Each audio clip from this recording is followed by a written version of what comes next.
Ori banish. C10 demonio.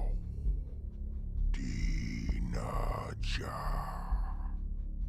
Abarera. Legos. Ori banish. C10 demonio. Dinaja. Abarera. Legos. Ori banish.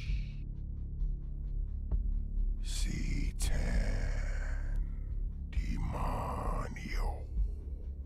Dinaja. Abarera. Legos. Ori banish. C10 demonio. Dinaja. Abarera. Legos.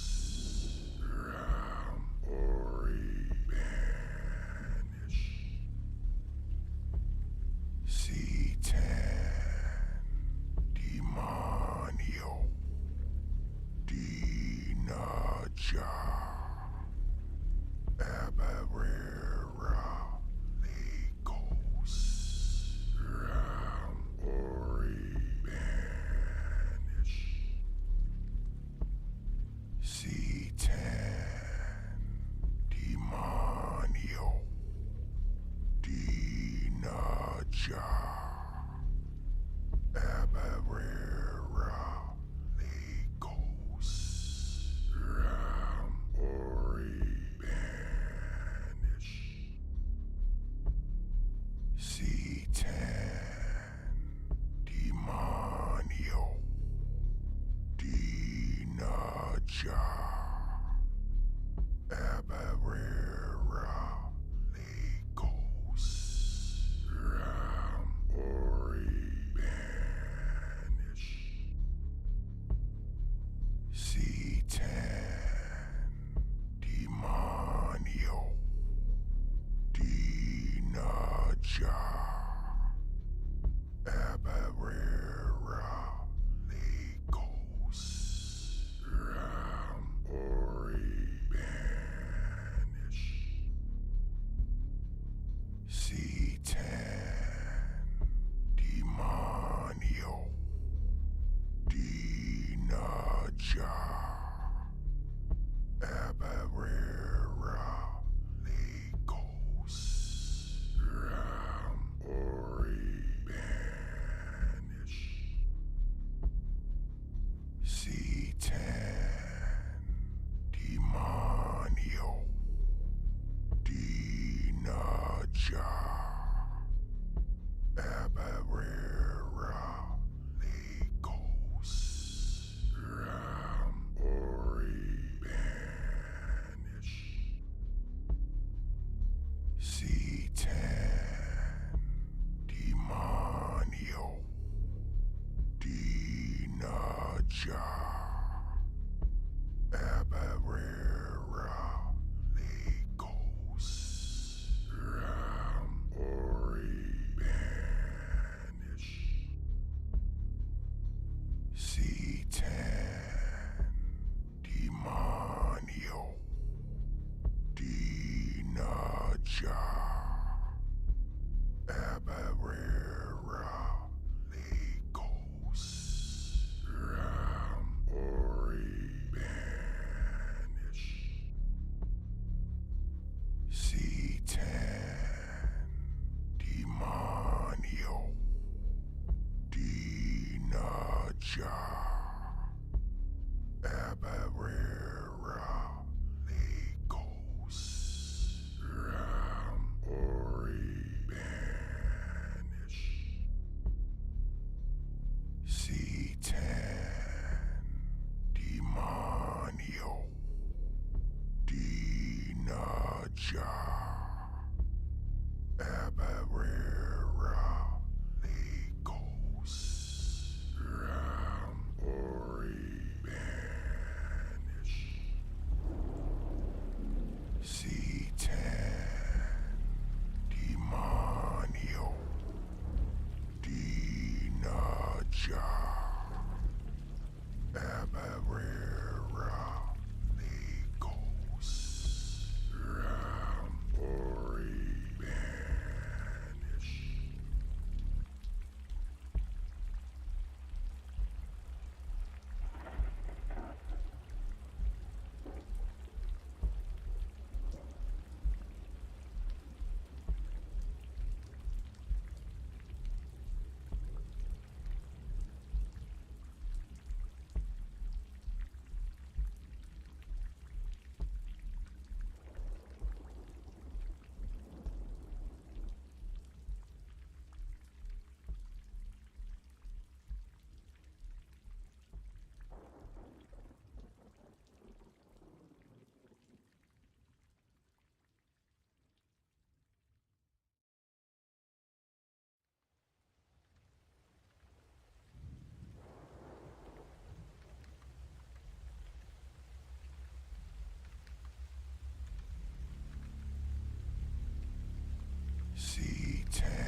What is going on, my lovely demons? Welcome to the Malice Experience. I am, of course, Attius Date, or Mr. Malice. And joining me, as always, Mystic Salon, which for some reason we go to the top of his head. I think this is because of the one time that we had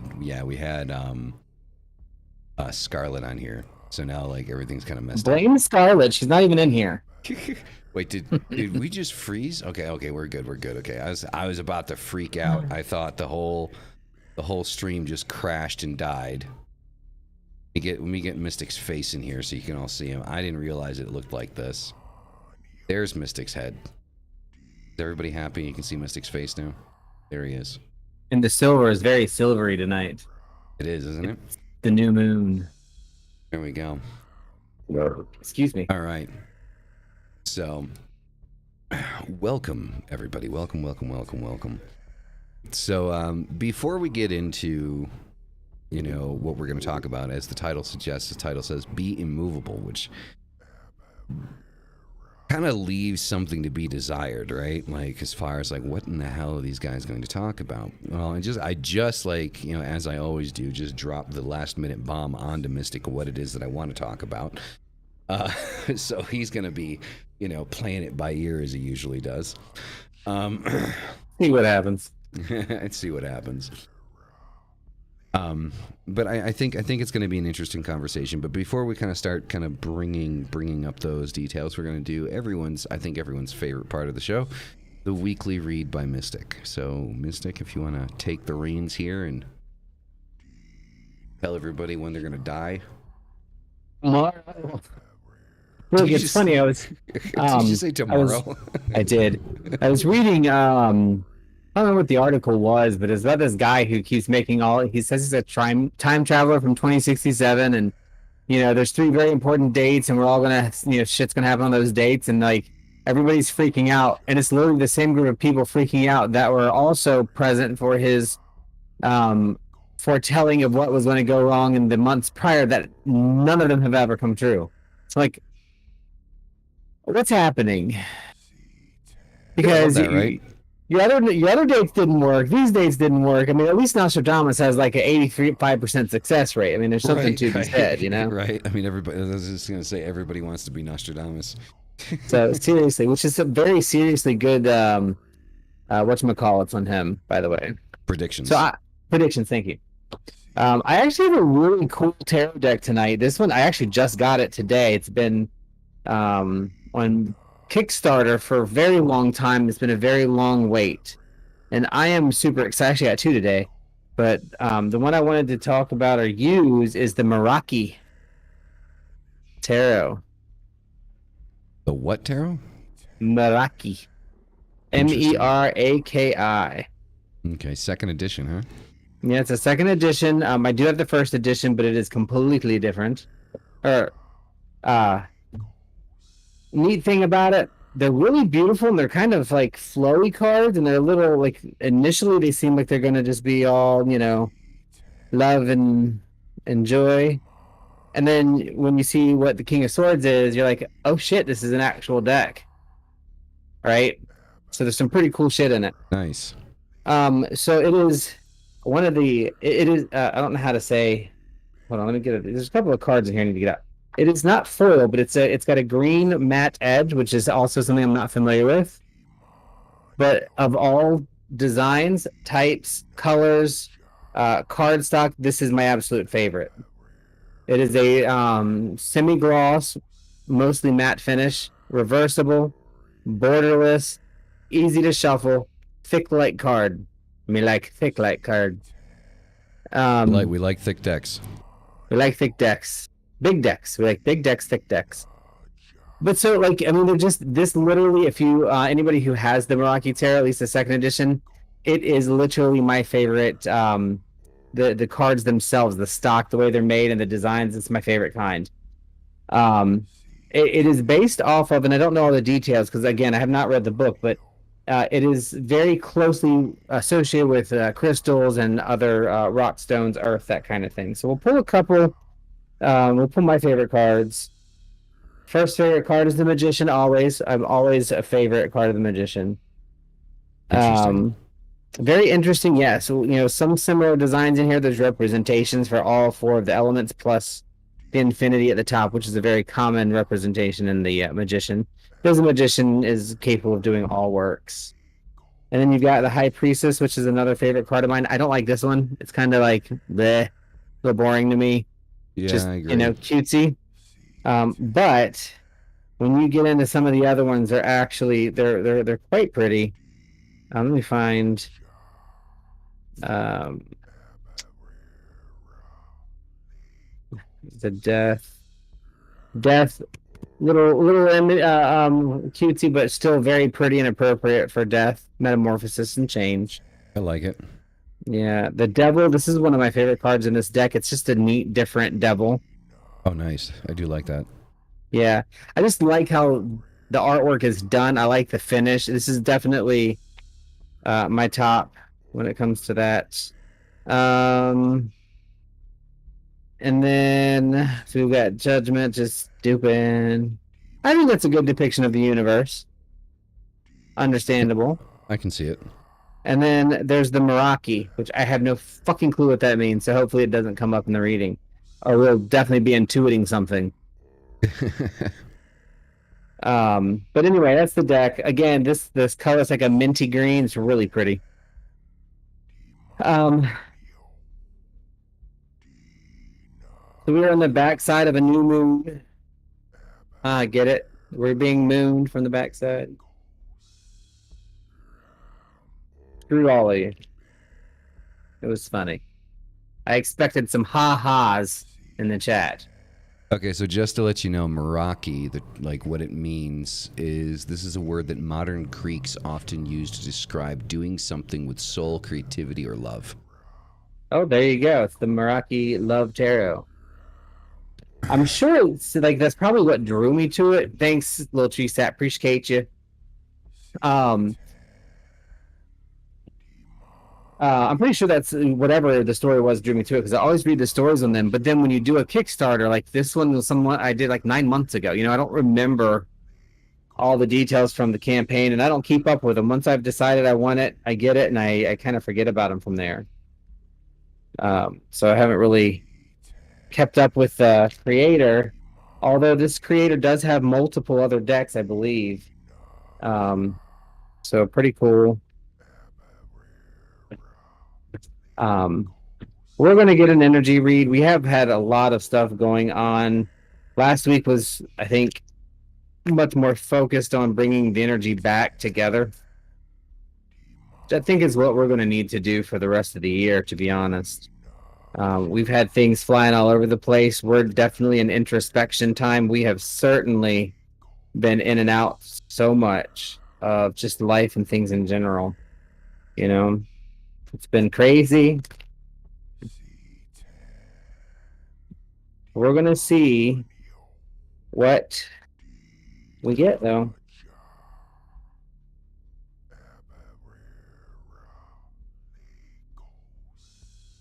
Trying to find anybody who watches American Horror Story. We're trying to find that tarot deck that's used in American Horror Story by Sandra Bernhardt. But I don't think it exists. Everybody's trying to figure out what the deck is, but it is hilarious, and I want to find it. All right.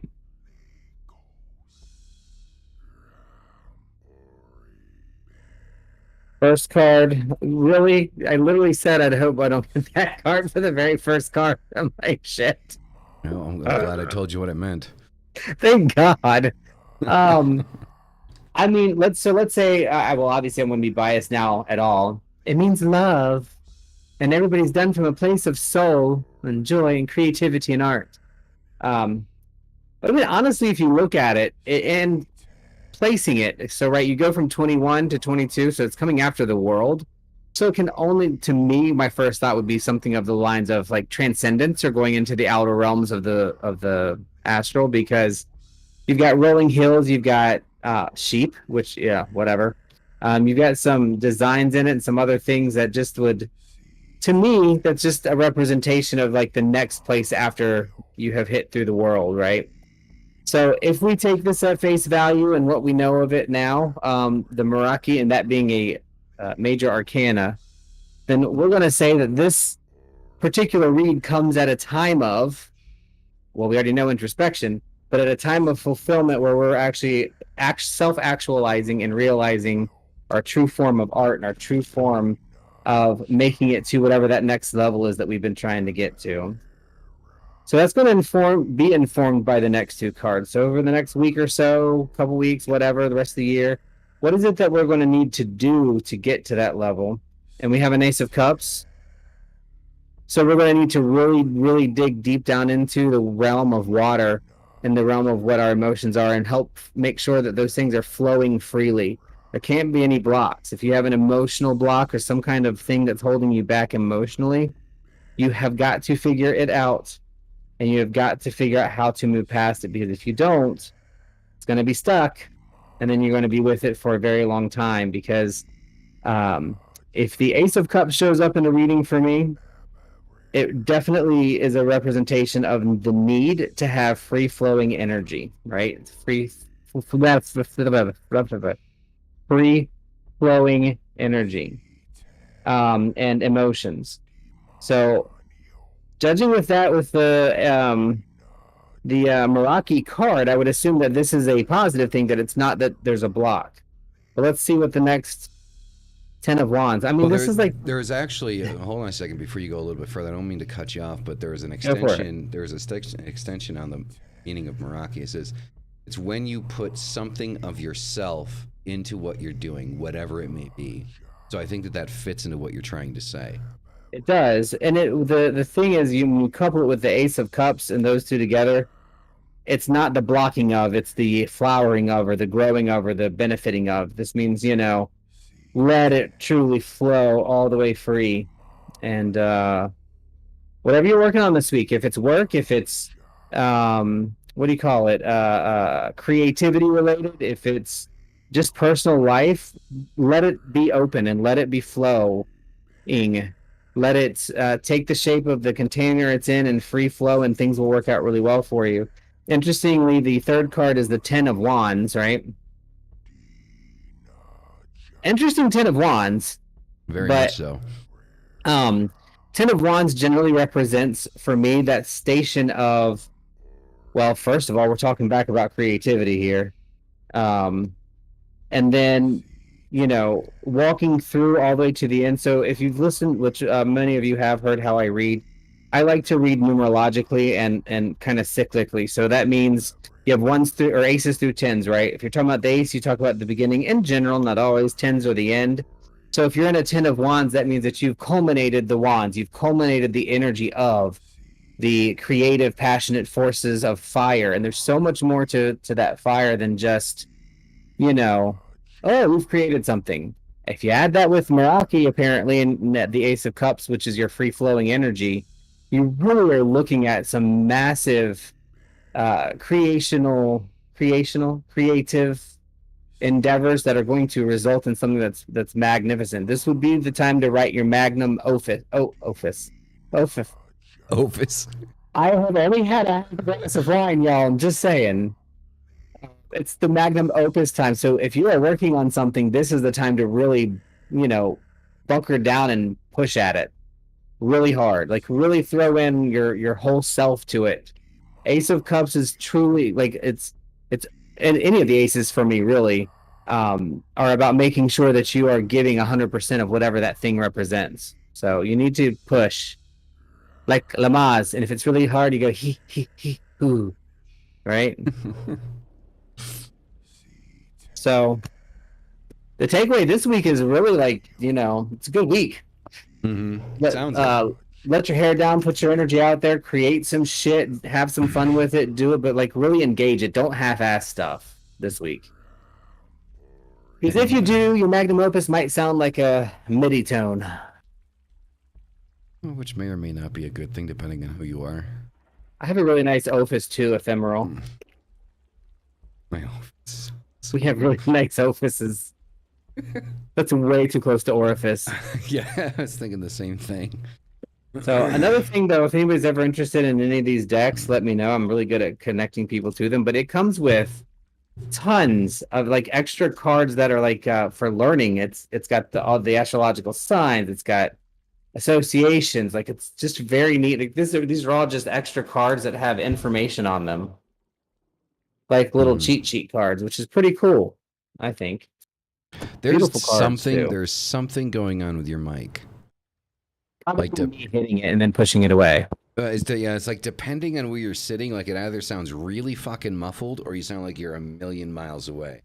Yeah, it's the little arm that I have broke, and I can't find the stand for it. So every time I move the cards, it hits the thing and knocks it back. Gotcha. I mean, it's not horrible. It's not like, unusable audio, but it definitely has its moments. Yeah. Once I'm not moving my hands as much, it should be okay. There you go. And I think there's something that you said in this reading that I think kind of fits into what we were talking about before we kind of got started, what I wanted to talk about, right? So you're talking about kind of like, something about like filling the glass or forming like inside of the glass or something to that effect is what you said, right? Talking about kind of like the free form of water, right? And we're talking about, flowing energy, and I think that fits pretty relative to what it is I kind of want to talk about. So I was reading, I usually do, the complete book of Black Magic and Witchcraft. I was flipping through it, and something had caught my eye. I'm not going to read it out loud, but if anybody has this book, you can flip page 75, and it's the second paragraph concerning fortitude section that I was reading through. And something that was mentioned in it that I found kind of interesting that is also, I think, like relative to what we were talking about last week, right? What we had mentioned last week. In that passage, it's taking this. I'm taking this completely out of context, by the way, because I don't feel like reading the whole damn thing. I just already read it to Mystic. But it talks about being firm and immovable, but while at the same time using kind of like attention, wisdom, and like these other kind of like aspects of self, right? To understand how to move oneself. At least this is my understanding of the passage, right? I mean, I'm sure if somebody else reads it, they might understand something completely different.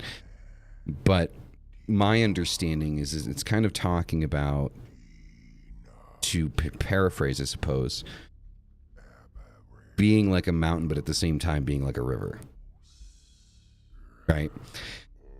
Right, that's the same thing I did. I have thoughts that are forming, but I don't think they have anything to do with the actual passage. That's why I don't. It'll be interesting. My curiosity, this isn't rather kind of like a lesson, but more like a question, I suppose, is trying to understand how does one be firm and immovable, but at the same time be free flowing, like water in a river. Now, obviously, I when I think of a river, I can think of a river as being a calm body of water, or you can think of rapids as well as being very, fast, violent, bodies of water that are extremely dangerous, right? So water can kind of like take both forms. But it's never both at the same time. So how would one go about being both simultaneously? Or is that not possible, do we think? This is a legitimate question to the chat and to Mystic, to anybody that wants to throw their input in, because this is something I find curious. Is it possible for us to be firm and immovable like a mountain, but also free flowing like a river simultaneously? Or are these aspects of ourselves that are interchangeable depending on situation? That's depending on the situation. I just started singing "Be swift as a raging river, mysterious as the dark side of the moon." Yes, I like my Disney. Leave me alone. What do you think, Mystic? But yeah, so like again, taking it out of context and not knowing what it actually is supposed to mean in that particular section, version, chapter, whatever. The first thing I think of is it can be in, well, there's a bunch of things. The first one is yes, you can be both at the same time because you're using one state to inform the other. I am firm and immovable because I have been flexible and learned and observed and took in and grew before I steadfast in my belief in my situation. And at the same time, I am steadfast in my belief in my situation, but I'm open to be flexible to change it should new information come in front. That's what I come up with first. It's like, yeah, I'm steadfast in my beliefs, but willing to change them, or not beliefs. It's not just that, but in my knowledge, in my base, in my core, I know who I am. I'm strong in who I am, but I'm willing to flex should something come in, or should I need to make space for others, or should new information become a lighter. We learn something new, or whatever the case is, right? That's the first thing that comes to mind. The second thing that comes to mind is more of like the astral side of things. You know, yes, part of my personality is steadfast, part of my core is holding immovable, but part of my outer astral, or my outer body, or my, you know, mental body, my emotional body, those things can be mutable and not always fixed. So there's, to me, it's just that those are the two buckets that I created. What does it mean, like kind of literally, and then what does it mean kind of magically? Mm-hmm. Yeah, And because that's what I got. because like the way that I'm trying to apply it in my head, mind you, this is a learning experience. I'm not laying down any kind of like anything that I firmly believe in currently. I'm trying to kind of expand on what it is, the way that I think about things through this conversation. But the way that I was applying it was like to what we were talking about last week. Because in the comments section for the video last week, somebody had mentioned something that I do generally have, like that mentality of saying, I don't give a shit what people think about me. Right? I don't care like what people think. And generally speaking, I don't. Like, I don't, as long as, like, I mean, if somebody comes up with a constructive criticism, things like that, then I'm willing to look at that. I'm willing to look at constructive criticism and be like, oh, okay, you know, maybe I should be opening up more on this side of things, right? But generally speaking, like when somebody comes at me with like just kind of like baseless bullshit, you know, my reaction is fuck off, I don't care. And the display that I put on last week was quite the contrary to that. And I think that much like this analogy of kind of like being firm and immovable like a mountain, but free flowing kind of like a river, I don't think, you know, I don't think like, you know, not giving a shit what people think is not allowing for, you know, the potential of change, depending on how far you take it, right? Because if you legitimately just don't care and don't listen to anybody, then there's no growth that can happen, right? But I think it's both things at the same time. I think, you know, I think it's one of those situations where, like kind of like what Mystic said with beliefs. I mean, it's not just beliefs, just like what Mystic said, but it's kind of like I wish I could find a better word, but that's I don't know what it is yet. Yeah, because I don't want to. Or constructs maybe. Possibly, because I don't want. Yeah, because I don't want it to be 100% about belief. Because that's not. Yeah, that's not. Yeah, you know that's not, why I said is it doesn't sit right, but it's all I can think of. Right, you know, so. But like you can be firm in what it is that you believe in, or what it is that you think, and the ideas that you have, and your principles. You can be firm in those things, but still at the same time be open and available to change and grow.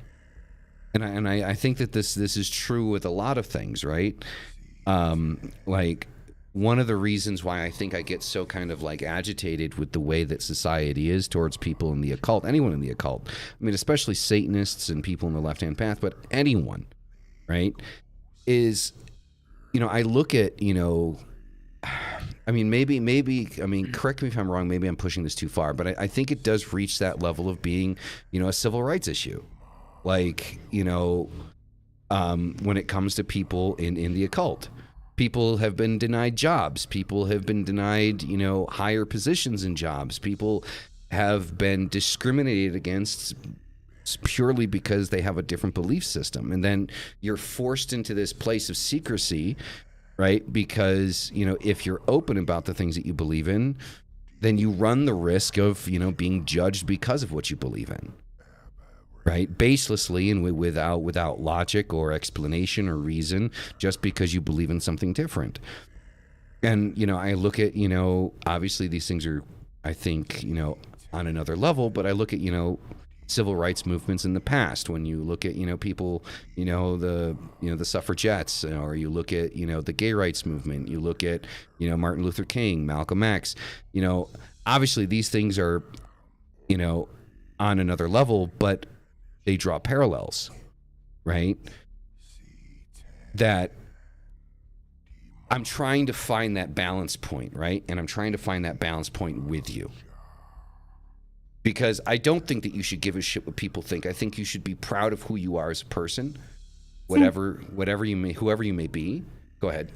I was gonna say, I think we need to rephrase the "I don't give it" in personal opinion. And I know a lot of people aren't going to ever go with this, but I think, and it's kind of to what A Sad World says about, you know, I used to say I didn't care.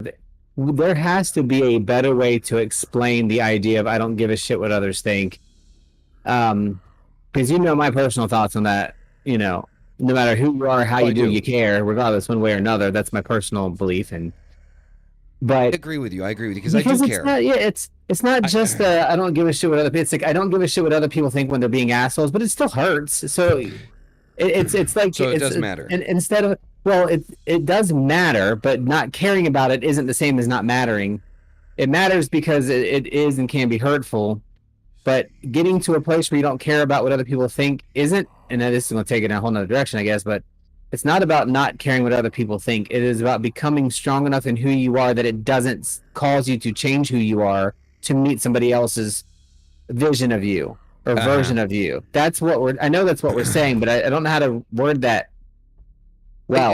I think kind of like what Ephemeral said is kind of like, it's like a balancing act, right? Like, I mean, I think Ephemeral is kind of like regarding something different, but I think that kind of that explanation kind of pulls into this, that it is a balancing act, because to a certain level, it's healthy not to care about people's destructive opinions of you, right? It's helpful to try to kind of let it kind of like pass over you, right? And say, okay, this is just an ignorant person. But at the end of the day, it is true. It's you can't, like, I can't say that I don't care when somebody says that tarot readings are bullshit, because I do care. You just mentioned like it's kind of like a civil rights issue, and for it to be that, somebody had to care about that negative opinion in the first place. Like gay rights, it didn't get to be a thing without somebody caring about that negative perspective. So it's not care. Care is not the right word. And it's not an absolute either. We talk about it as an absolute. It's like, I don't care what other people think. It's like, I'm doing really, really good work and trying really hard not to allow what other people say or think cause me harm personally, because they're just as broken as I am. They're just showing it in a different way. Can I say something? What you're saying is 100% true, and it's 100% accurate. It just sounds a lot better to say I don't give a shit what people think. It does. I wish it was like a good phrase, because there's no way to say it like easily. And everybody in the chat is making good comments. Like, you don't care enough to let it bring you down, or be completely secure in yourself, not letting what they think control you. Those are all good things that we hear, and mantras that we might tell ourselves in the mirror. And out of a day of 100, when you're good at it, 99 of those might get past you, and one of them might cause you a problem, right? So it's not an absolute. It's not, I don't care what other people think of me. It's like, okay, most of the time I'm doing really good about not caring what other people think about me, or I'm really secure in myself, but every once in a while I do fall off the wagon, because if we don't allow that flexibility, people break. You know? Right. I mean, and look, I understand like what a lot of people's arguments are. Like, for example, when it comes to like personal faith, you know, it's generally in the public eye something that you're not going to talk about, you know, directly or openly with other people, you know, because it's your thing, right? The issue happens, right? It's when you finally get to, like, when you get to know somebody and you happen to mention that thing, I go, yeah, by the way, I'm pagan, and by the way, I'm a Satanist, right? And the next thing you know, there's rumors going around the office. You're getting called into your boss's office. Because people are saying certain things that aren't true. Like you had mentioned that you sacrifice babies or animals or shit like that. It's just stupid shit, right?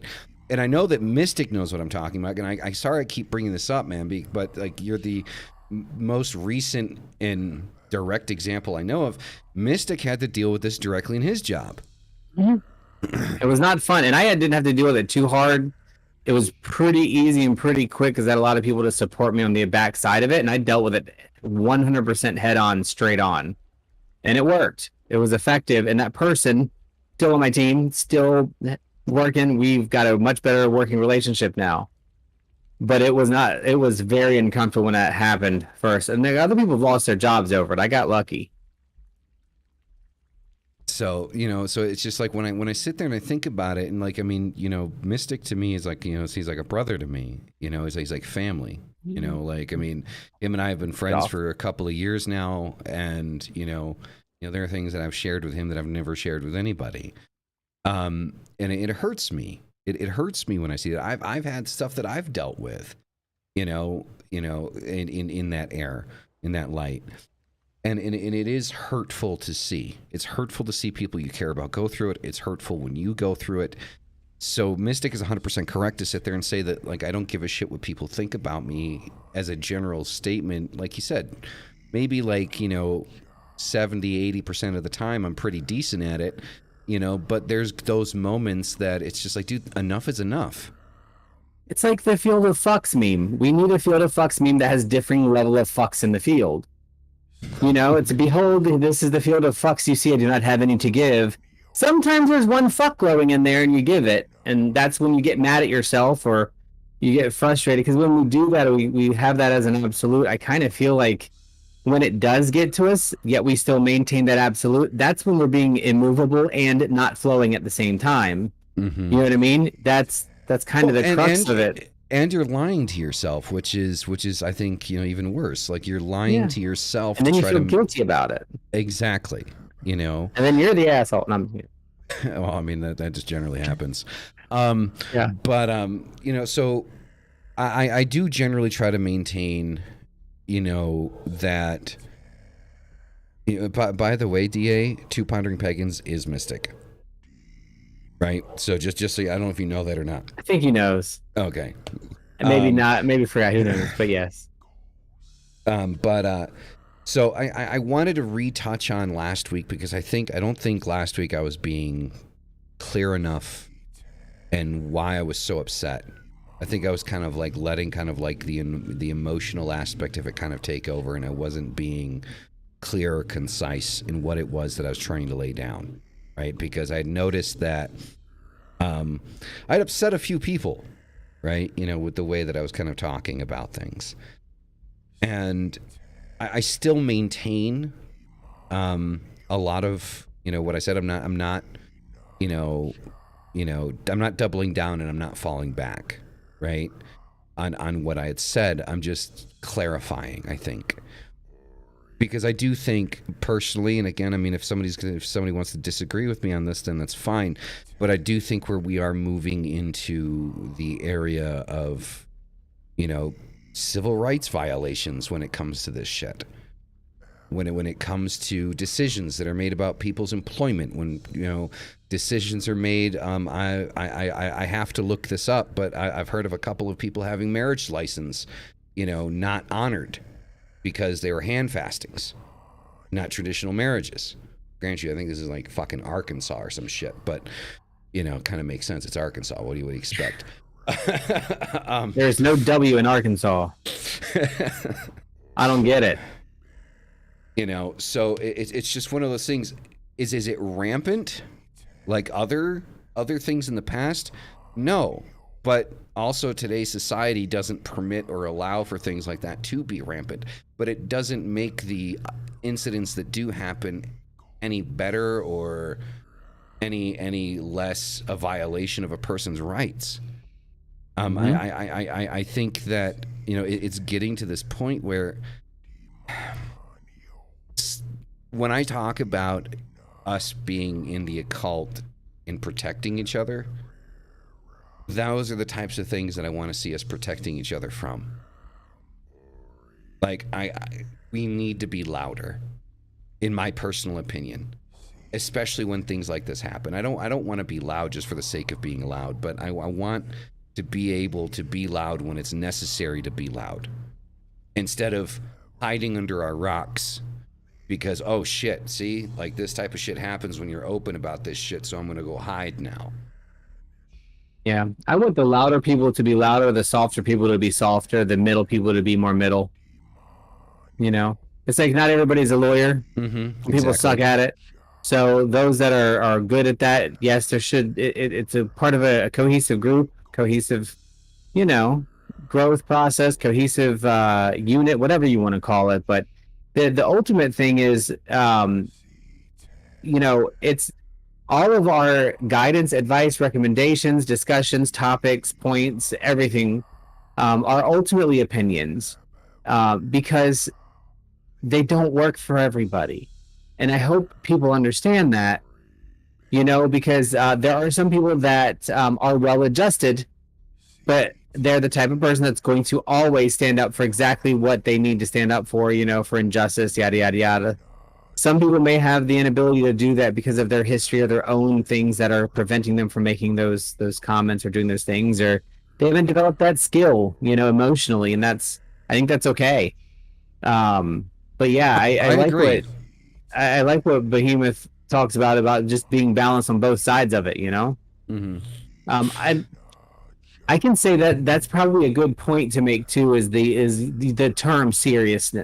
Like, let's apply that to the I don't give a shit what people think. The seriousness of what somebody says. The closer they are to your inner circle, the more valuable, the more serious you're going to accept or take the thing that they say. You know, it's like losing friends over something that's small. It's different depending on how far out that circle that person is. But even all the way at the outer circle, sometimes that stuff hurts. And see, I agree with what Mystic said about, like, you know, we do need people of all types, right? The ones that are willing to be loud, to be louder. The ones that sit in the middle, but, you know, just kind of stay there, right? You know, do your thing. You know, the ones that kind of just want to be hidden, stay hidden. Like, we do need, like, all walks of people. One of the reasons why I think I push so hard is not because I want people that are softly spoken to be loud, but because I have this idea in my head that maybe everything I'm talking about, me personally, I'm not going to change anything. But just maybe somebody catches a show, somebody that used to be soft-spoken but is tired of being soft-spoken and is looking for that kind of, like, that little jolt or that little nudge forward, and catches an episode, and I become that nudge forward for a person that it is going to change how things are done, how things are handled, that has the ability, that has, you know, the means to do what it is that I can't do. You know, I can't discount that from possibly happening. At the same time, I understand what Mystic is saying. I don't want people that are soft-spoken to think that they're worthless because they're not being loud. That's not the point, right? It kind of goes back to something that Tree Sap had said in the last after show, right? Is that there does come a point when we kind of over-explain what it is we're saying, that the point that we're trying to make loses its effectiveness, right? That when we have to kind of explain, like, every aspect of everything we're saying to make sure that everyone feels included, it loses its effectiveness. I agree with Mystic. I'm not saying Mystic is wrong. I think that the soft-spoken should feel comfortable being soft-spoken. I think the people that sit in the middle should feel comfortable sitting in the middle. I completely agree with that notion. Go ahead, Mystic. Well, I was going to say, on that line of things, you know, that it brought back the memory and part of the conversation. And after the whole discussion last week and thinking about things and talking to a couple of people, I figured out what bothered me, and that was everybody's use of the term common sense. There is, and y'all will disagree, everybody can disagree with me as much as this, there is no such thing as common sense. We only learn what we learn, and we only do what we do based on the things that have happened to us. So what's common for me is not as common for you or somebody else. And so when we're in a private conversation, two people back and forth, we talk about it, and I say, X, Y, and Z is X, Y, and Z. I'm not going to necessarily give you all the details in between because we have a relationship that's on a level of having that communication that there's a lot more in that two-way street, right? There's in, there's out, there's around, there's the tone of voice, there's the way that we say stuff, there's the body movements, all those observable things, right? And that's kind of the thing that stuck out for me out of all that was I am a pretty down-to-earth person that understands a little bit about a lot of things. I am not an expert on very many things. My expertise is very limited to basically leadership and nursing, clinical, right? That's my little area. So, yeah, it's me hitting it. It's the little arm broke on the mic. My bad. But ultimately, I think we really need to be careful about what we consider common sense in general. That is hilarious. Because common sense, it's just, that's what kind of stuck with me afterwards. I'm like, what is it? She doesn't realize how big she is anymore. Like or that she likes to put her stink star in your face. Exactly. But I mean, that's ultimately the big take home for me last week was that the afterwards, what I was thinking, I was like, we mentioned so much about common sense, and I'm just like, there's not really a lot of that going around, I don't think.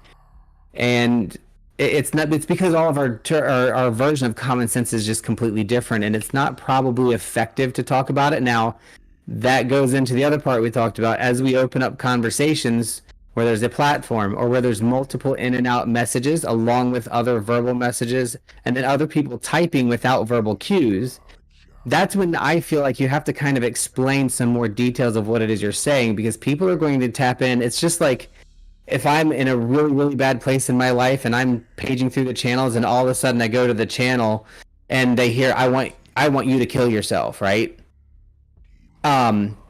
Not that there's any real good place where that could be made, but if that's what that person I was thinking like right? That's a bit extreme. And then I continue on to say, and that was quoted in a book, and I thought that was really stupid because, well, if that person sees that whole section because I explained it, then they're going to understand it. But if they heard just that one part, there's a very big potential for a miscommunication in the message, and that is what's different when you're in this setting versus the after show setting, which I think is much more free. And just to answer the question, if I can. Scarlet, Bales, Brainwitch, you're always on point, but I don't think I feel any tension, so I might be misreading the room on that one, because I don't have any tension tonight. But that could also be the red wine. There was tension last time, maybe, but not tonight. Yeah, I think tonight, we're good. Tonight I think we're being a little bit more, I'm being a little bit more... STF, no, I'm just kidding. I was going to say STFU, but... I'm being a little bit more kind of like open in what it is. I'm being a little bit more accurate, I think, or clear in what it is that I'm trying to say, what I'm trying to lay down. Because I think I'm explaining why it is that I feel the way that I feel about certain things, rather than just saying what it is I feel without the context of behind the emotion, which I think was a problem last week. I think I was just kind of being directly emotional without explaining where that emotion was coming from or why that emotion was coming out. And, I'll reiterate the point. I feel that, Jesus Christ, that fucking dog is hideous.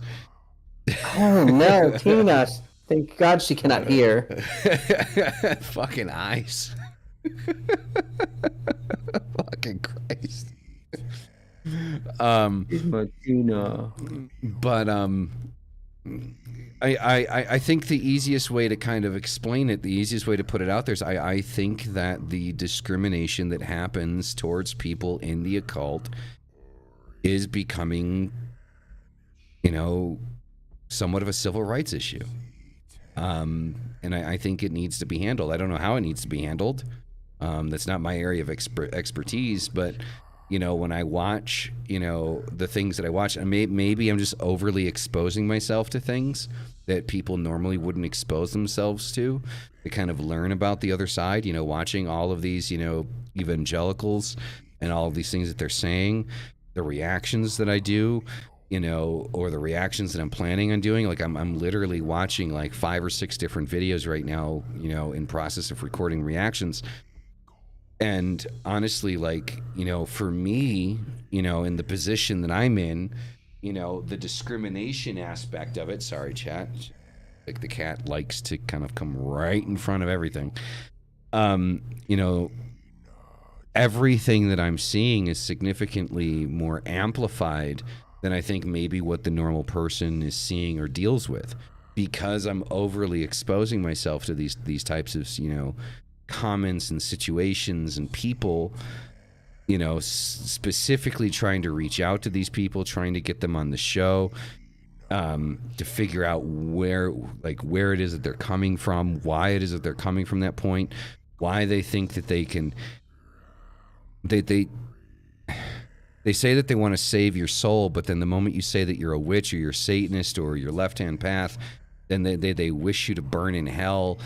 It's just so many different things. Then it comes into, affecting people's work lives. People get denied jobs. People get denied marriage certificates, because, of hand fastings or because they're occultists. And, then monuments get destroyed. Somebody tries to burn down fucking, TST fucking headquarters in Salem, Massachusetts.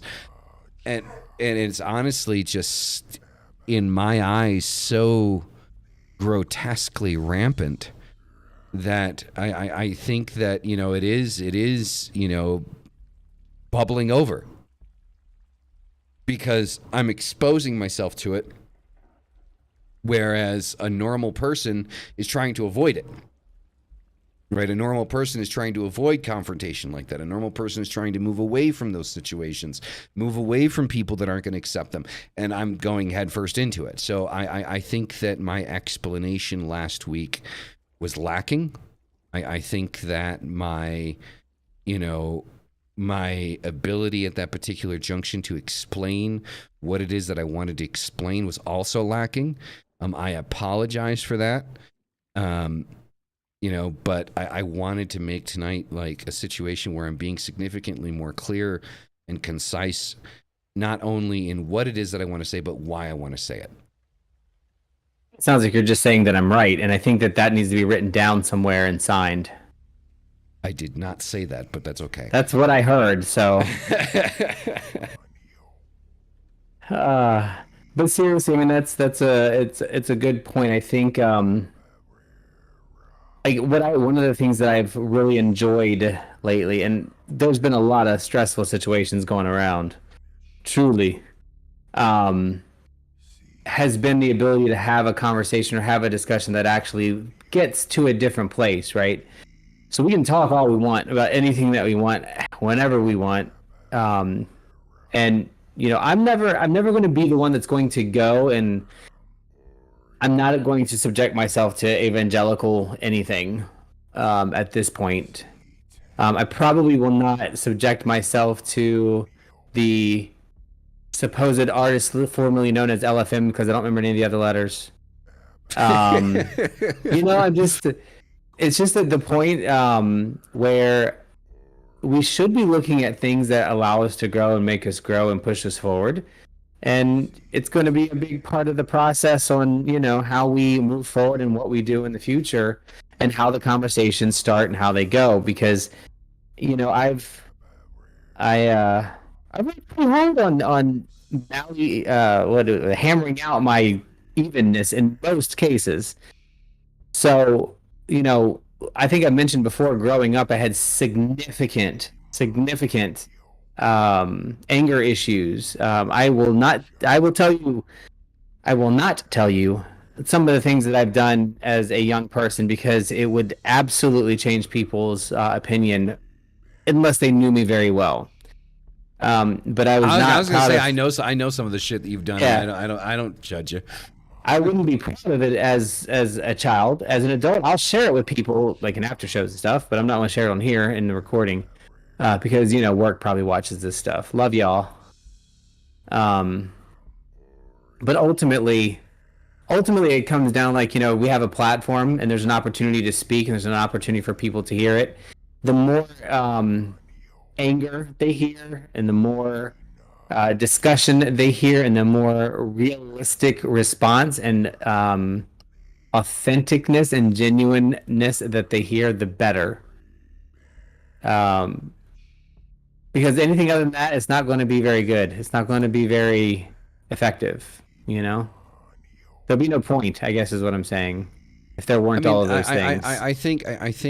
I mean, there that is an aspect of it, right? It's like if you kind of squash kind of like all your enemies or whatever, like what else do you have to stand for? Like it's like it's I think it's like kind of like I hate quoting Batman because it seems so, I don't know, just weird quoting Batman, but it's one of those things that like you either die the hero or live long enough to see yourself become the villain. And it's kind of like I kind of feel like sometimes I feel like I'm kind of reaching that kind of like that pinnacle, that point, because I do overly expose myself to fundamentalists and extreme evangelical thought, in Christian ideals and things like that. I do expose myself to that on almost daily basis.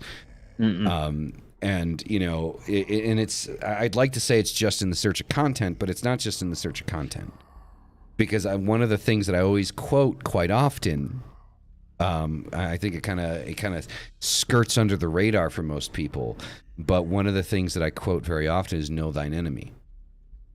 And I as much as I hate to say it, this is just my personal opinion, but I do feel that as a cultist we do have an enemy.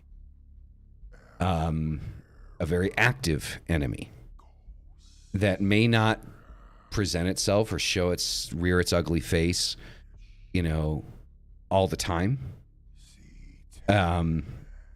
But it's there, and it does. And it's for me personally, it scares me. It makes me nervous.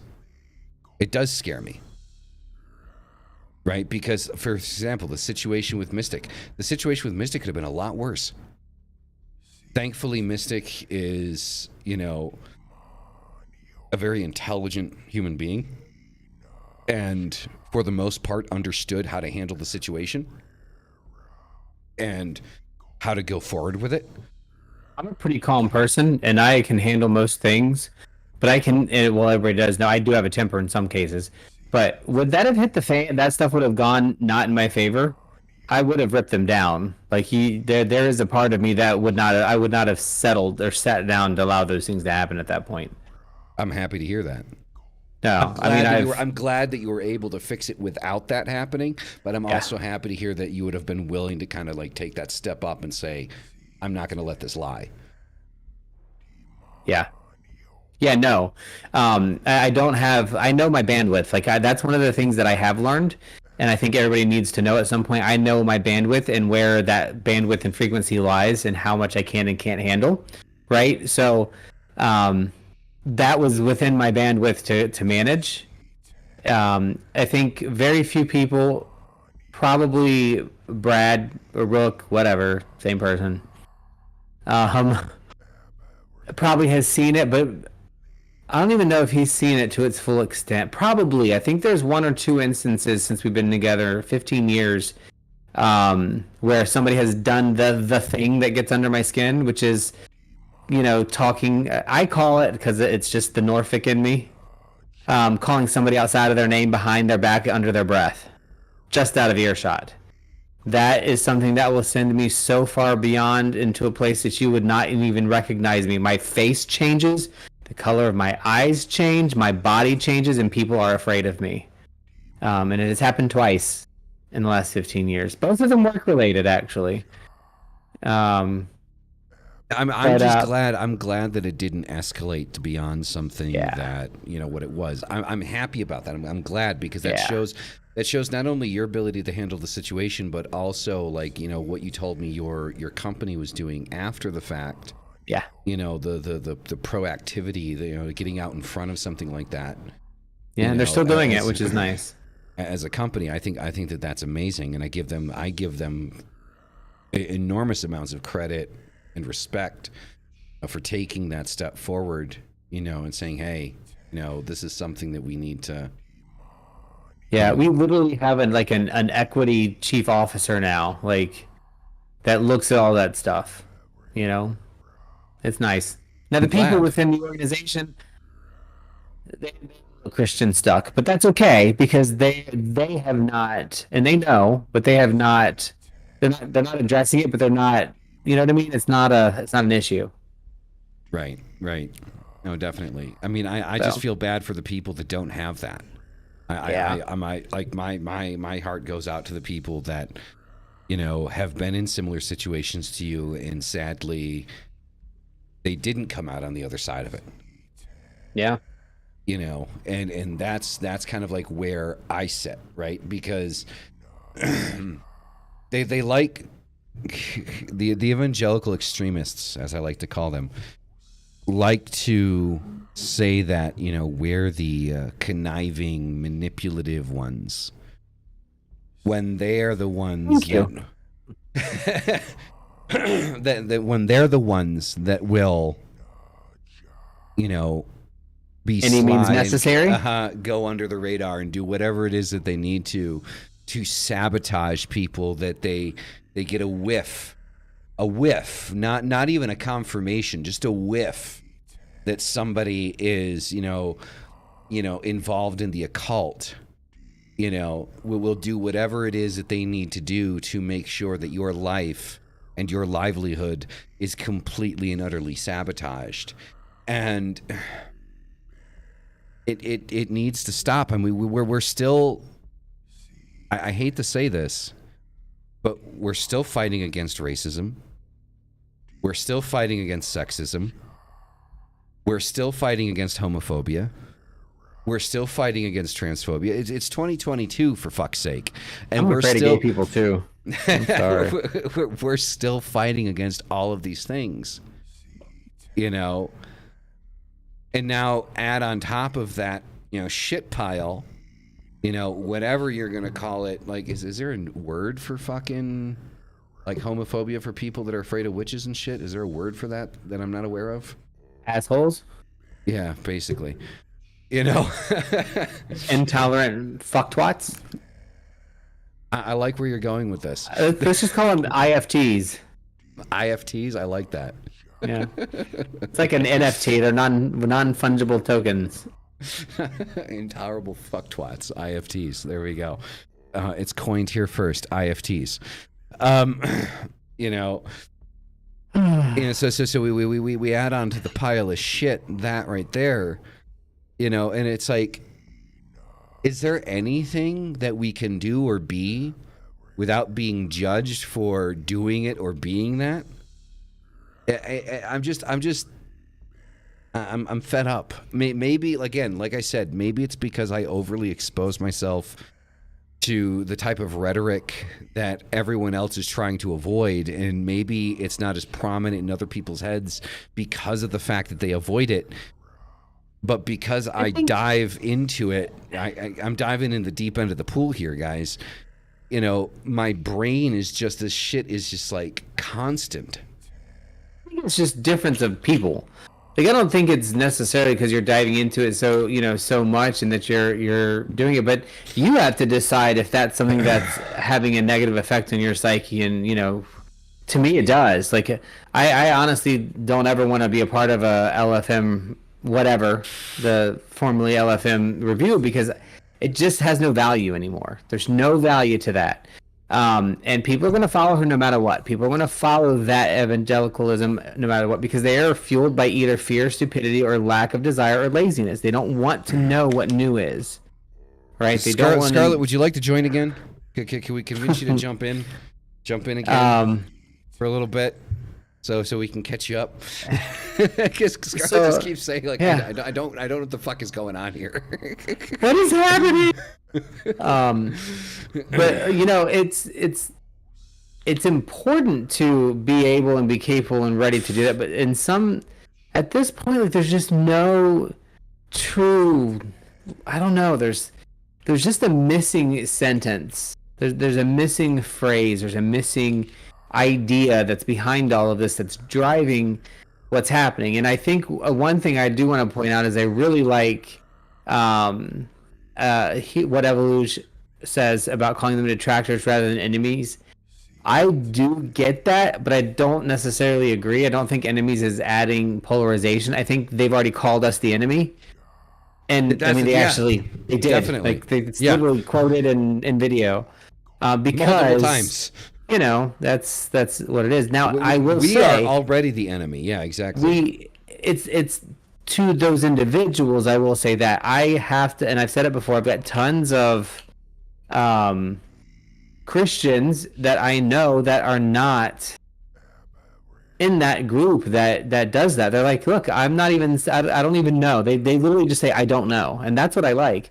They're like, I don't know what I'm supposed to think about that, but what I do know is you're a good person, and that's what matters right now to me, because I am an imperfect human too. Mm-hmm. And I'm like, I can handle that. But if you're like, love the person, love the sinner, hate the sin, then I have a little bit of a problem, because that's a different message. Yeah, exactly. And that kind of gets into that's a cop out. I mean, that's a cop out. Like love the sinner, hate the sin. I mean, that's a fucking cop out. I like the flat out, I don't know. Like, I've had friends that are Christians, like, I don't know how I'm supposed to feel about that, but I know you, so I don't really care. I the only thing I can say that, like, what I deal with on a day-to-day basis, because of the shit that I put myself out there with, and like, I will make a video. I promise this will happen. I will make a video of the emails that I've gotten of organizations and people that I've reached out to in the most professional manner possible. Not setting up a trap to rip them apart, but legitimately asking them the question, would you be willing to come on my podcast to discuss why it is you think what it is that you think? I am, left-hand path. I'm a dedicant of Baphomet, yada, yada, yada. Being completely open, completely transparent. And some of the responses that I have gotten death threat behind death threat, behind death threat, behind burn in hell, behind, Europe, what's wrong with society, that you're the reason why murderers exist, you're the reason why rapists exist, you're the reason why our country's going to shit. God, I love those Republicans. I will do a video going through. I'll obviously block out who had sent me these things, but I'll go do a video going through the emails. Like, I have endless amounts of content when it comes to emails, guys. I was just gonna say, one thing that I've noticed and I agree with this personally as a feeling, but I don't think it's true. There are some good Christians who actually understand church-state separation to justify, and there are few and far between. I don't think so. I think there's a lot more than we think. They're just not loud. They're not the ones in control of certain things, and they're not evangelical in some cases. Because that is something that has changed. I have noticed a lot of change in some areas. It's just that it is such an establishment that ship is going to take many, many years to turn, if it ever does. So I think I'm going to be my personal opinion. I remember something Scarlett had told me a while back about something that her and Nate were trying to do, and I think more people need to try to do this. So I brought up an idea. I was talking to them, like, I wanted to set up, like, I think we had talked about this in one episode, like actually making like a fucking quote unquote Hogwarts, right, for people of different occult paths, and kind of like teaching them the way and things like that, and like standardizing kind of like everything, not shutting them down to like doing things their own way, but kind of creating kind of like a standardized kind of like direction that they can go in. And Scarlett and Nate are like already on top of that. Like I think Scarlett had mentioned that they were looking at properties, like things to rent out, to actually set something like that up.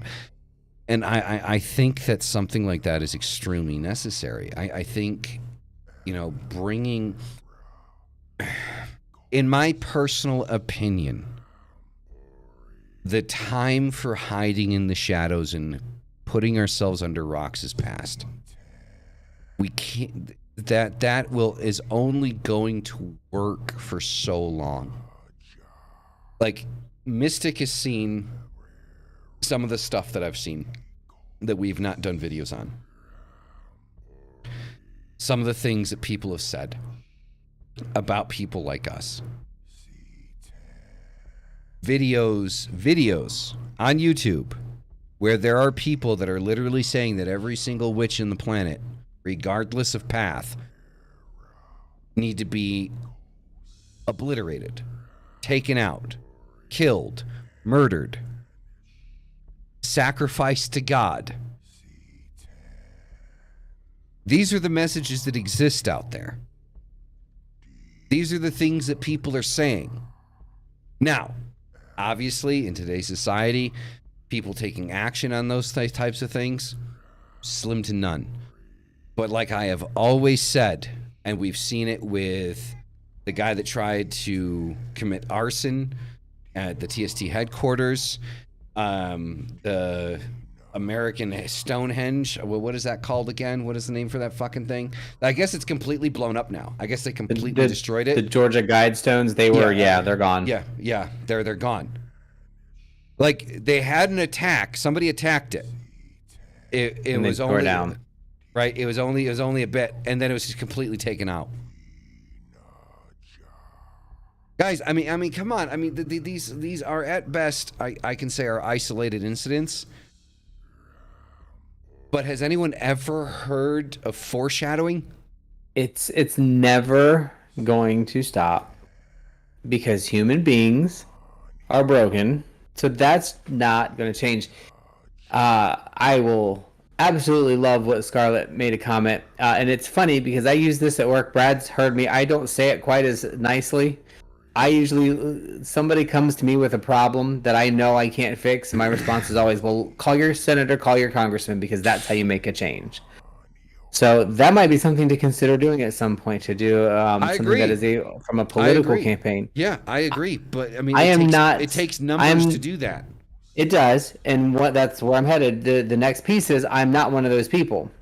When it comes to political change and activism, I am not good. That is something that I'm trying to work on. And actually, being part of something like a RUU church, that is something that helps with those kind of things and making that kind of progress, even when said UU is broken of their own right, which is another problem.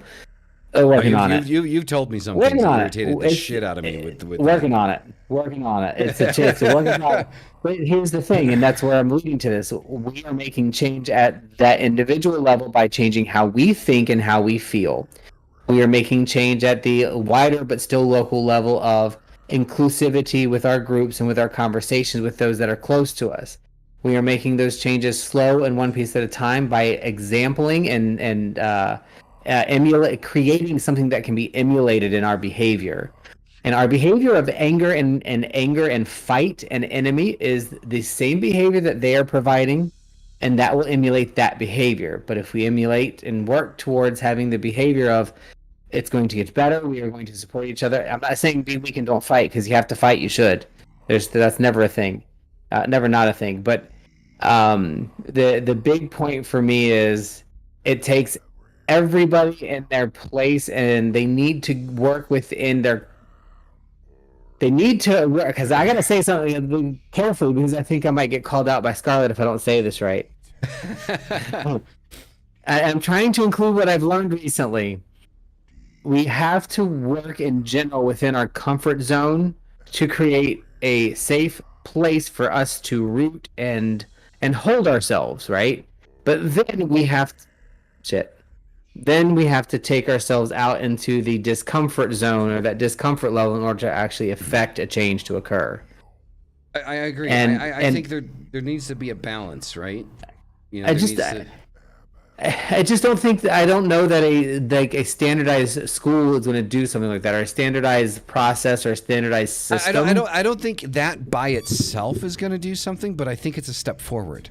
I think having something like that as an option to some people. I like the idea, and I always have, but I don't think anything like that is ever going to grow big enough to make the change that we are looking for. Like, I just don't. Like I said, that by itself, probably not. But I think it might organize enough people to feel comfortable enough to actively kind of open and kind of like put kind of like limitations on certain actions. Like the guy that this irritates the piss out of me.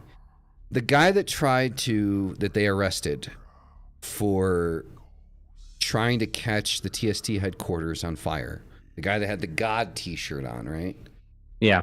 He was not charged with that wasn't a hate crime.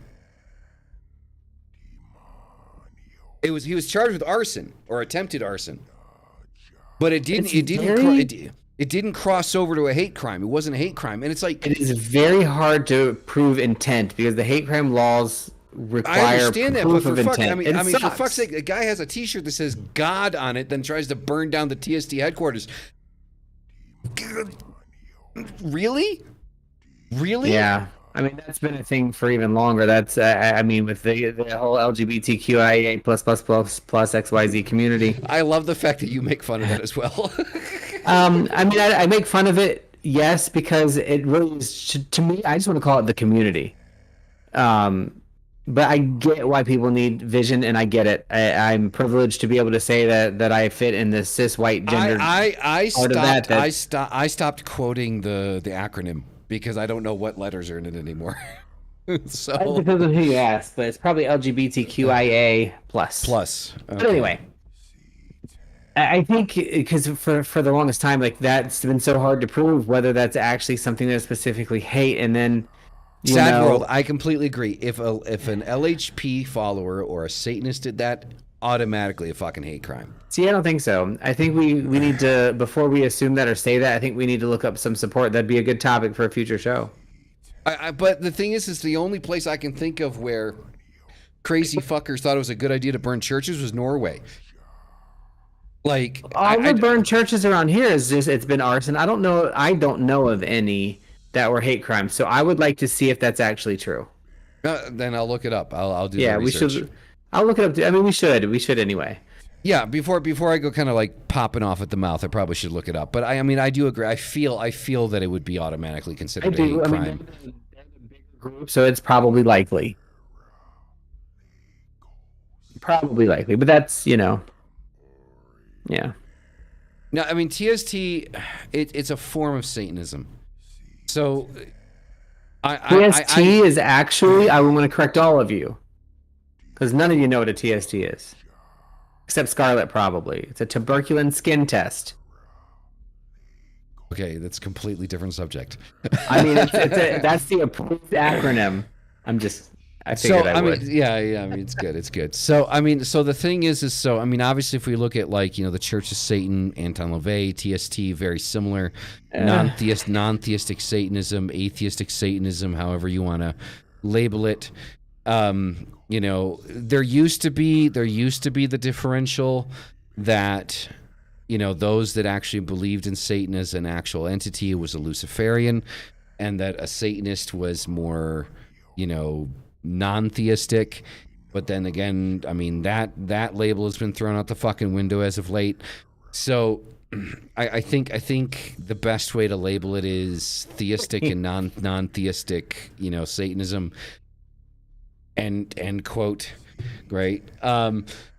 So I just thought of a new group name, the Umbrella Corporation. It covers everybody. We're all under the umbrella together. Right. Each quadrant of I'm sorry, the wine is starting to speak. Flag, right? Like, I mean, hey, I still got a half a glass left and I'm avoiding it. So, but I know what you're saying, DA. It is not theistic Satanism. It is not. And that's definitely for sure. I mean, there are a lot of things that I disagree with TST, but there's also a lot of things that I agree with what they're doing. I feel that a lot of the things that TST tries to do is they're trying to get the same kind of like media attention that they got with the whole Baphomet statue thing, and they've been unsuccessful in doing so because they're just trying to go for that media attention. That's my personal opinion. I can't verify that as being true, that that's the actual intention of the group. That's just my opinion of the group, that the only thing that they're out to do is to try to get as much media attention as possible by targeting, situations that are the most hot button issues. So that, I mean, that's just my opinion. I don't think they're a bad group. I don't at all, by any means. I do not agree with them being non-theistic Satanists and using theistic ritual in their practice. I think it's contradictory and confusing to people that are coming into the path. I think that they need to be... I would appreciate them to be more concise with what they're presenting to people, because they present this theistic side to themselves that doesn't exist to attract people that are interested in that aspect of it, and then kind of move them over to the non-theistic side of things. And I think that is a betrayal of trust. I think that is conniving, just to kind of bring up their member count. So there are aspects to TST that I completely disagree with. The aesthetic of it, exactly, is pretty much what they do. Is like the aesthetic of the ritual, but not the actual meaning of the ritual. Do we have anybody that's like in the TST that'd be willing to talk about it? That would be something I would want to learn about, because I don't know anything. Zero. I would love to have somebody from TST on. I'm a bona fide member, even though I talk shit about them. Oops. They probably like it. You know. I'm giving them media attention. Harder. Yeah. Right? Exactly. Faster, harder. You know, so I mean, I do have my qualms with them, but I can't sit here and say that, I don't join TST. They're hard. No. I have no reason to tell you not to join TST. If that's your cup of tea, go for it. There are just aspects of the certain very specific things that they do that I disagree with. I've asked Graves to come on, the guy that is the media face for TST, multiple times to no avail. I've asked him to come on multiple times. I've sent multiple messages to no avail. If anyone thinks that if you guys want to start bombarding the fucker with messages to say, hey, get on fucking the Malice experience. If anybody knows somebody that's really into it and has followed it really well, like, they would still be, to me, a neat interview, a neat discussion to have, because, I don't know TST, I don't know Church of Satan, I've read some stuff, right, but it'd be very interesting just to hear like what that looks like to somebody that's in it, like that's really engaged in it, though. Yeah, I mean, I would like to get I would like to, so the thing is, I've seen Graves go on Fox News, all fucking news channels, like do interviews on Fox News with what the fuck is that dude's name? That fucking evangelical fucker on Fox News. What's his fucking name? He's got his own fucking show and shit, and he's super popular. Look like I watch Fox News. Yeah, probably not. I don't watch MSNBC either, just for the record. I don't watch any of them. So like there's Carl Tuckerson or whatever the fuck it is. Tucker Carlson. Ugh. Tucker Carlson, that's it. So I mean, fucking Graves has been interviewed by Tucker Carlson, and that was a train wreck of a fucking interview. Like, he's done it fucking like 2 or 3 times. Jordan Peterson's actually pretty fucking good. Like, I'm sorry. Like, I think Jordan Peterson actually has some decent shit to say. That's just my own opinion. Not a popular opinion, but Would it be inappropriate to us potentially reacting to one of their videos that kind of talks through stuff? Maybe, I don't know. I think we could do that. We could do that. We could react to, like, so. I would like to react. There's a couple of interviews with Graves and Carlson that I would like to react to, if you'd be willing to do that, because I know you don't like reactions.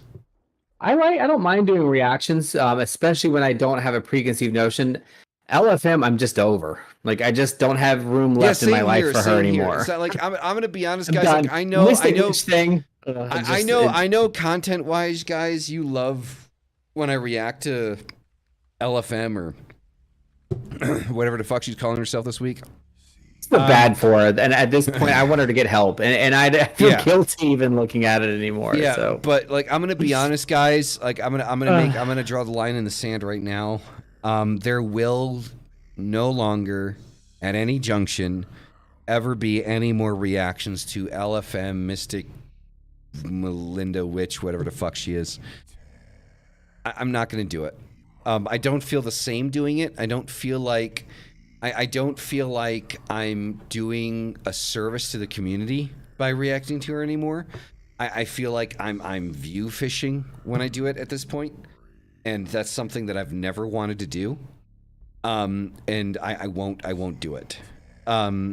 So if something very specific like the video she did on EA co-editing or Baphomet comes up, then perhaps maybe, Matt Oren, if something like that pops up, then possibly I will look at the potential. I will discuss it with Mystic and see if it is worthy of being on the show. But at this particular junction, I'm going to say it blatantly. We are better than that. And this channel will no longer be partaking in that. She's too easy of a target. Whatever drama that was going to happen has happened. There was a response from her one time. There was a slight back and forth. It's old news. I really don't want to be repeating the same thing. I want this channel to grow and be more than that. We will still do reactions, but I'm not going to be reacting to LFM anymore. I just don't feel it in my soul, guys. I really can't do it. I don't want to subject Mystic to it. I don't want to subject myself to it, or you guys, for that matter. We can do so much better by finding, I think, and there's going to have to be some fun reactions to people who are stupid. I mean, it's just fun. It is, right? It is, but exactly. Tree sap, low hanging to find some fruit. to find some good videos that actually have a statement to make that's in the occult and to talk about how we feel about it, I think would be very fun and enlightening at the same time. And then maybe we'll do that. Maybe we can get them to come on the show. I would love to get somebody like that on the show. I'm not going to lie. I would love to get somebody.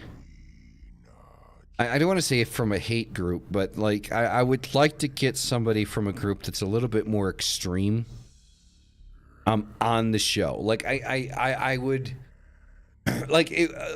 the pinnacle for this show. I think the top interview, the one that I enjoyed the most, that I would love to do again because there's a lot more questions that I have, was Michael Ford. I need to reach out to him again. I do have his number.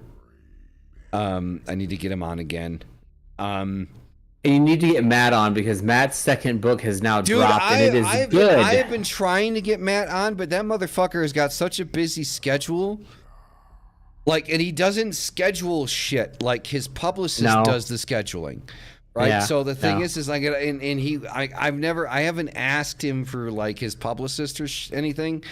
So I would love to get Matt. Matt has agreed to come on. He has agreed to come on. It's when is the question, right? So I have that message. Matt has agreed to come on the show. We just don't know when the fuck when.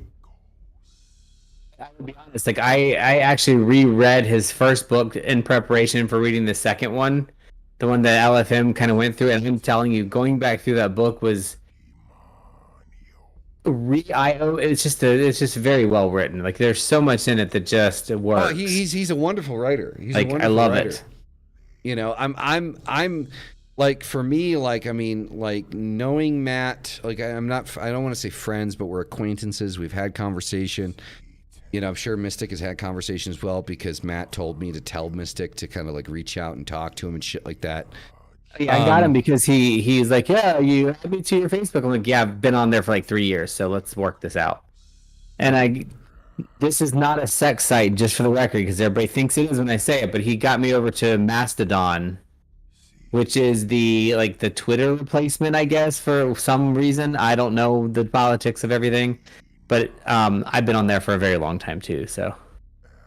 Matt offered to give me a copy of his book, and I told him that, no, I want to support your work, and I actually bought it. I bought the book. Like, because I told him directly, I don't have the book. I mean, I've never read the fucking thing. Like, I'm just saying, I have more tabs than she ever had. like, you know, when we did the reaction, you know, I said multiple times that I didn't have the book. I told him, I don't own your book. I've never read the damn thing, you know, but I didn't appreciate the direction that, you know, she went and the things that she was saying. That's why I did that reaction. And he said, well, give me your address. I'll send you a copy. He said, no, don't worry about it. I'm going to support you. And I did. You can ask Matt directly. I bought the book. He did not send me a copy. I bought it to support the artist, support the creator, right? Like, I mean, like, even if you're, like, guys, like, I'm going to be honest, even if you're offered for something for free, a true show of character, in my opinion, when you appreciate an artist, when you appreciate a creator, pay for the shit that they're offering. Don't try to get free shit from them. Because a lot of creators would be willing to give you, like, the stream cannot see what you're pointing at. Obscura was mentioning Travis McHenry, the occult tarot. I've got both of his tarots right behind me and a double jack right here. Yeah, he does. Right above his head. Like, guys, you can't see it. Above his head, he's got the angel it's hard to see. tarot and the occult tarot. But, like, that was my whole point behind that, was because regardless of, like, what I think of Matt's work, which I think is great. I think it's wonderful, by the way. But regardless of what I think, you know, if you appreciate a creator and what the creator does, pay for it. Don't try to get free shit from them. I do both. Like, if somebody offers me, like, a free version, I always get it, and then I always buy it, too. Until the creator you sign in the free one. Yeah, I mean, I kind of thought about that as I thought about asking him for a signed copy, but, like, I don't know the guy. Like, you know what I mean? Like, that would have been a good birthday present for me. I mean, the thing is like, I mean, after, like, if I have him on the show a couple of times, you know, like with Christoph, right? Christoph, I would have no fucking problem say, dude, I want a signed album, right? I have no fucking problem asking Christoph or something like that, because I've done so much shit for that motherfucker. Like, you know, I would have no problem, like, because of, like, our friendship and stuff like that, I would have no problem asking Christoph, hey, I want a signed copy of your newest album, right? I have no problem asking that. Matt, I don't know I don't know him from a bag of fucking dicks. I don't. Like, and I feel weird. I'd go for a bag of dicks. yeah, I know you would. You know, but I feel weird asking him, like, hey, yeah, man, like, if you're going to send me a free copy, can you sign it for me? Like, no, dude, I mean, that's...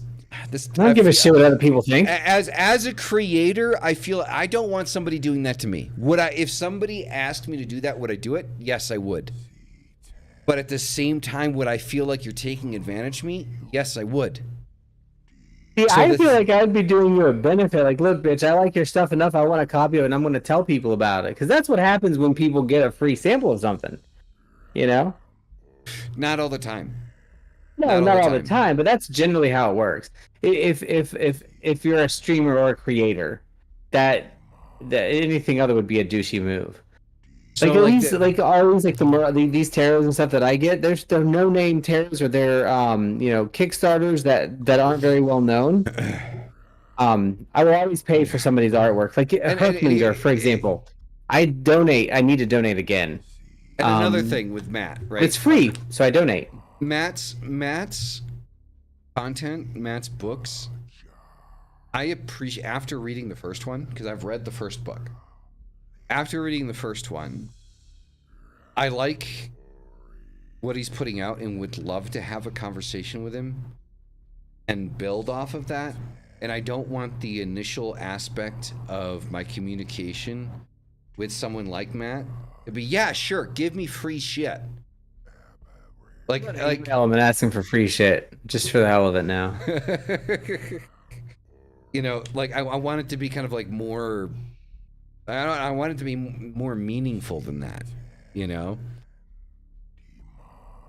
because that sticks. I mean, I'm gonna be honest, guys. If you don't think so, those types of interactions stick with creators. I can tell you from personal experience. I have had people message me and ask me for a free copy of the book that I'm writing about Baphomet when it's released. And those interactions that I have with people, that shit sticks in my head. Because that just tells me you're using me. For me, that to me says that you just want free shit. That you're trying to be friendly with me because you just fucking want something. And I can tell you that anyone that asks me for anything for free, you're not going to get it. From me personally. That's nice, because I didn't ask you. I told you were giving me something for free. Well, I've also been friends with you for like 2 or 3 years. I actually will probably also pay for it, but that's neither here nor there. But no, I mean, I agree. I get it. There's a lot of people that are going to take advantage of anything like that. So, I mean, that makes sense. But the thing I will tell you, and I'm obviously this isn't a book review or whatever, but the thing that I recognize on this, going back through a lot of my highlights and sections on the book that he wrote, is he has incorporated, from what I can tell, just so many different aspects of sovereignty, left-hand path, Wicca, paganism, spell work, meditation, Buddhism. It's such a conglomerate of it literally is like, to me, the two books together are the Eclectic Witch's Bible. Like that's what I would call those two books, because they're just so well rounded with information. Now he does have a system that he uses for reference that I do not use and I don't particularly like. But knowing it has actually helped me understand my own system better. So, which I love, and I think it was really good. But anywho, I digress. I get really excited. So, still trying to get Matt on here. There are interviews that I'm trying to get lined up to get on here. I'm gonna be honest with goth culture, the goth culture aspect of things, because I still want to cover some of the goth culture on here. I'm still trying to get Aurelio Voltaire on here. He had said that he would be willing to do like an interview this year at some point. We're almost at the end of the year now. So, you know, there's a lot of people I want to get on here. I want to get Michael Ford back on here again. You know, I want to, get, Matt on here. You know, there's a lot of people that I want to get back on to the show. Biker Witch has been crazy busy, but I'd love to have Biker Witch back on. I always love talking to Biker Witch. I have got to get up to my buildings in North Jersey, because I want to, like, that is, I would pay for it, but like that's one of those things that I would not feel guilty about asking him to stay late in the studio for. Dude, you need to get a tattoo. So bad. Film the shit. Ask him to so film bad. it.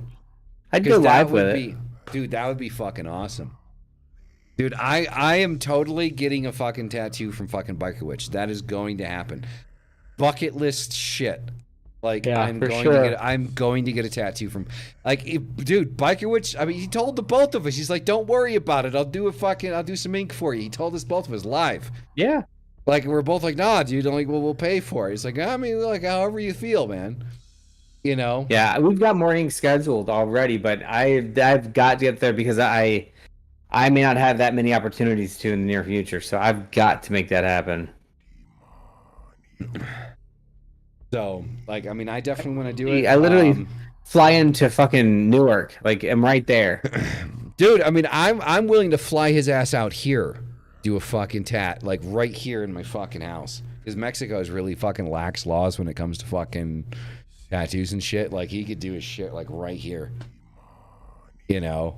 Like, we would do it fucking live, like, right fucking here. You know, I would just tell him to go fucking ham with it, man. I'd be like, just whatever you want to do, just fucking do it. You know, make it occult related and just go for it. You know, use me as an expression of your talent. Biker Witch, if you're watching, there you go, man. Just let me know.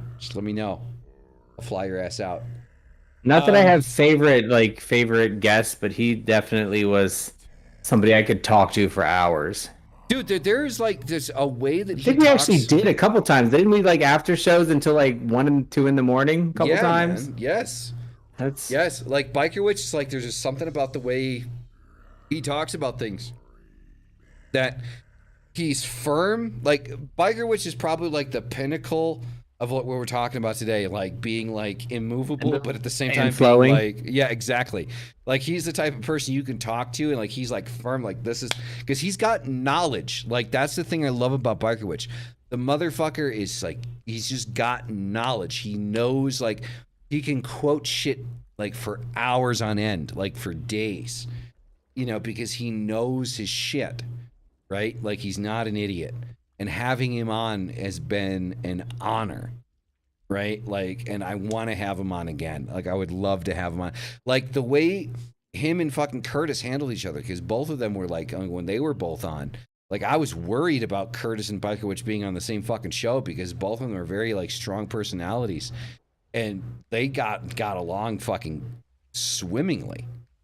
You know, is impressive. You seriously reaching for a dog? Oh, it's the ugly fucker again. What happened to the cute one? Tina, I'm so glad you can't hear these things. All right, ladies and gentlemen of the chat, that is going to be the conclusion of this evening's podcast, but we are going to continue for a little bit because I got about a half a glass of wine to go here. I'm pretty sure Mystic does too. So we're going to be continuing for the after show in the Discord. So please, everyone, if you're not in the Discord, join the Discord. The more the merrier. Please fucking be there. You know, so like, you know, Rook, Curse, Ephemeral, fucking everybody, fucking Dreadful, everybody, Tree Sap, fucking SETI. Guys, jump in the fucking Discord. Be a part of the conversation. We love having the conversation with you after the show. It's probably like our best part. Sad World, you know, be there. You know, Sad World, man, jump in the fucking after show. I mean, I know you're in the fucking Discord, man. You don't have to do video. Yeah, you Make don't have to people do freak video. out. Who Like, knows? there's plenty of people that don't do video. If none of you, if you guys are like, you don't want to be on video, don't be on video. Just do audio. Just be a part of the conversation. That's what it's about. About, you know, that growth and that conversation. You know, kind of like adding on to the show.